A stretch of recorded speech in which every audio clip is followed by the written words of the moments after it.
안녕하세요. 웃기는 작가 빵문입니다. 네, 진짜 이 책을 읽고 나서 제일 먼저 느낀 게 뭐냐면 네, 여태까지 너무 헛짓했다. 웃기는 작가 빵문이. 우리가 글을 쓰다 보면 숱하게 듣는 말 말하지 말고 설명하지 말고 보여주라고. 도대체 보여주는 건 어떻게 하는 게 보여주는 건데 바로 대답이 있습니다. 가볍고 얇잖아요? 되게 금방 읽어요. 밑줄 치면서 1시간 반 정도 가볍게 읽을 수 있다는 게 너무 장점이었어요. 어떤 책은 작법에 대한 모든 것을 집대성한 느낌의 책이 있고, 이 책처럼 묘사에 대해서만 얘기할게, 말하지 않고 보여주는 법이 뭔지 가르쳐 줄 거야 라고 포커스를 맞춰서 저도 이 책을 보면서 퇴고를 하게 되더라고요. 내가 쓰면서도 이게 보여주고 있구나, 내가 이 부분은 내가 말하기로 간략하게 넘어가고 있구나, 이런 거를 스스로 깨닫게 되더라고요. 퇴고하는 방법, 내 문장에서 어떤 부분을 어떤 식으로 고쳐야 될지 상세하게 나와요. 실질적으로 도움이 많이 됐고, 실전 연습이 너무 자세히 나와 있어요. 실전에서 어떻게 써먹을 수 있는지, 어떻게 고칠 수 있는지 정리한 워크북이 있는데, 이 출판사에서 이래도 되는 건지 싶을 정도로 이 묘사의 힘 워크북을 블로그에서 무료로 다운받을 수가 있습니다. 그 워크북이 진짜 빵빵해요. 너무 잘 만들었어요. 무조건 가서 보세요. 무조건 가서 보시고 이게 진짜 쓸만하겠는데?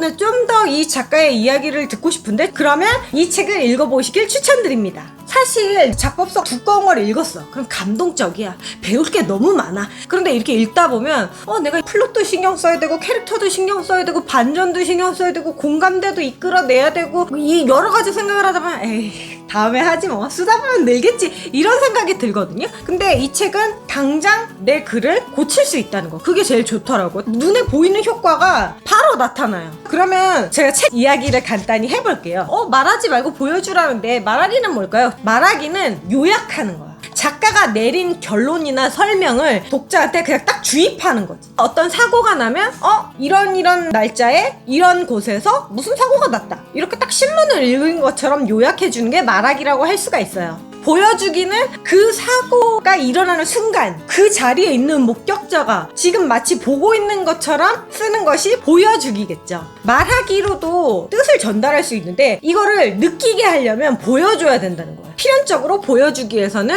인간의 감각, 시각, 청각, 촉각, 후각을 최대한 많이 사용해주는 게 보여주기에 유리하겠죠. 그러니까 이 가상의 공간에 독자가 푹 빠져들어서 그 세계를 실제로 느끼고 살아갈 수 있게끔 그렇게 만들어주는 방식이 보여주기라고 할 수 있습니다. 그만큼 독자가 몰입하기 쉽겠죠? 그래서 연습 1을 예로 들어보겠습니다.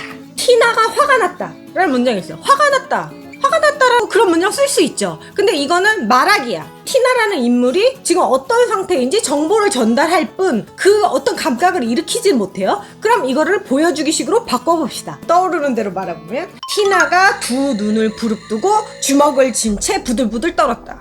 그녀의 어금니 사이에서 짓눌린 듯한 신음소리가 터져 나왔고, 당장이라도 뛰어나갈 것처럼 근육도 긴장되었다. 그러면은 얘가 화가 났다는 설명은 하지 않지만 지금 어떤 몸짓을 하고 있는지, 어떤 자세를 취하고 있는지 그것만으로 상태를 보여줄 수 있는 거죠. 그리고 이 책에서는 말하기를 꼭 하면 안 된다, 말하지 말고 무조건 보여주세요, 그런 식으로 말하지는 않아요. 왜냐하면 말하기보다 보여주기가 좀 더 문장이 길어질 수 있고 약간 템포가 떨어질 수 있거든요. 그러니까 어떤 상황에서는 말하기로, 설명하기로 빠르게 문장이 전달될 때도 있어야겠죠. 그러니까 떠오르는 대로 이 문장 좋을 것 같은데? 그래서 우두두두두 쓰고, 이 문장도 좋을 것 같은데? 두두두두 쓰고. 그러다 보면 보여주기 식으로 빠지거나 말하기 식으로 빠지거나, 그래서 독자 입장에서 이런 부분에선 등장인물이 어떤 생각을 하고 어떤 상황인지 좀 더 깊이 알고 있는데 대충 지나가게 되는 경우도 있겠죠. 반대로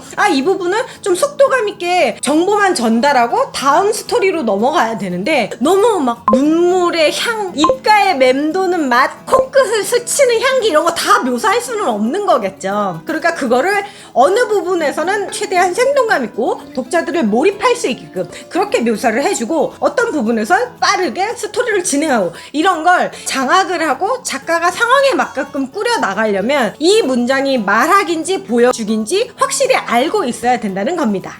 그리고 진짜 좋은 게 보여주기의 기술. 이게 정리가 되게 잘 돼 있어. 그럼 보여주기의 기술이 뭐가 있을까요? 일단 오감을 활용해야겠죠? 두 번째, 힘있고 역동적인 단어를 사용하기. 힘이 약한 단어가 있고 힘이 강한 단어가 있다고 책에서 나오는데요. 저는 그런 부분은 좀 생각하지 않았던 것 같아요. 그러니까 쓰다 보면 자기가 익숙한 단어를 보통 꺼내 쓰게 되거든요. 열심히 달렸다. 그것과 맹렬히 달렸다. 열심히와 맹렬히는 비슷한 의미일 수 있지만 단어가 갖고 있는 강렬함은 조금씩 다르겠죠. 이왕 쓸 바에는 그 단어가 의미하는 좀 더 강렬한 표현을 찾는 것. 그리고 구체적인 명사를 사용해야 됩니다.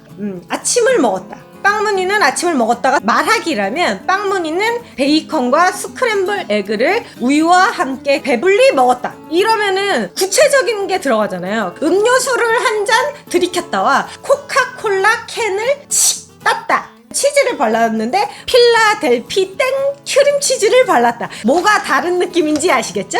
그러니까 우리가 다 익히 알고 있는 거, 그렇게 구체적인 명사가 등장하면서 독자가 훨씬 더 명확하고 또렷하게 상상할 수 있게 해주는 거죠. 그리고 인물의 행동을 잘게 쪼개라, 비유를 사용하라, 실시간 활동을 보여주라, 대화를 사용하라. 그 외에도 대화를 잘 쓰는 법, 원고 잘 고치는 법, 말하기가 더 좋은 상황, 그런 것들이 차례로 진행되어 있습니다. 머릿속에 쓰고 싶은 스토리가 있어요. 그리고 이 스토리 안에서 어떤 캐릭터들이 뛰어놀게 할까, 그거에 대한 생각도 다 있어. 근데 막상 잘 써지지 않을 때 다른 작가 글은 술술 읽히고 내가 거기 있는 것처럼 너무나 자연스러운데 내 소설은 뭔가 밋밋하고 딱딱해, 삐걱거려.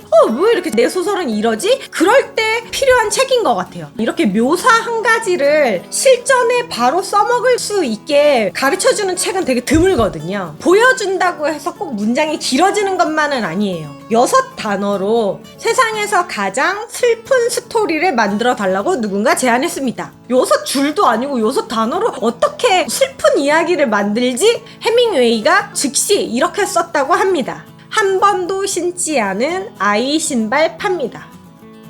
너무 아무 설명이 없잖아요. 아이가 어떻게 됐는지, 그래서 내가 얼마나 슬픈지, 그런 설명이 아무것도 없는데 이 문장만으로 모든 것이 느껴지는, 이런 게 보여주기라고 할 수 있는 거죠. 저자는 이런 말을 합니다. 글 솜씨를 키우는 유일한 방법은 많이 써보는 것뿐이다. 많이 써보고 많이 고치면 글은 분명히 좋아집니다. 내 문장 한번 점검해 보시고 보여주기로 독자를 유혹해 보시길 바랄게요. 워크북 다운받는 거 잊지 마시고요. 다음에 만나요. 안녕.